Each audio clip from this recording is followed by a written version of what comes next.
प्रिय श्रोता बंधू भगिनींनो, मी करत असलेल्या देवधर्म, अध्यात्म, ईश्वर, प्रकृती आणि विज्ञान या सहापैकी आजचा हा अध्यात्म तिसरा विषय आहे. अध्यात्म म्हणजे काय हे थोडक्यात सांगण्याचा मी आज प्रयत्न करणार आहे. आत्म्याबद्दलची विशेष माहिती ज्याद्वारे सांगितली जाते त्यास अध्यात्म हा विषय म्हणतात.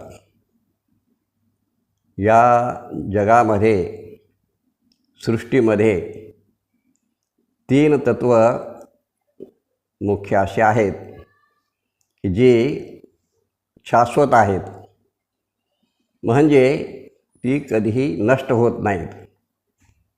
याचा अर्थ असा की उत्पन्नसुद्धा होत नाहीत. ती 3 तत्व म्हणजे ईश्वर, आत्मा आणि प्रकृती. ही 3 तत्व आहेत. त्यापैकी आत्मा हा एक विशेष असा भाग आहे. आत्मा अणु म्हटला जातो. ईश्वर आणि आत्मा ही दोन्ही चेतन आहेत आणि सृष्टीचं मूळ रूप, या जगताचं मूळ रूप म्हणजे प्रकृती ही जड आहे. असा या तिन्हींचा थोडक्यात म्हणजे अर्थ आहे. आत्मा हा अणु आहे, म्हणजे तो परमाणूपेक्षाही सूक्ष्म आणि अव्यक्त असा हा एक म्हणजे तत्व आहे.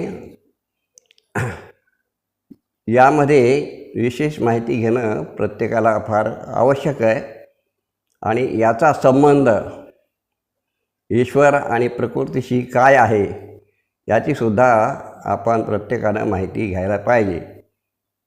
थोडक्यात याबद्दल विशेष माहिती पुढील व्हिडिओमध्ये आपण सांगू.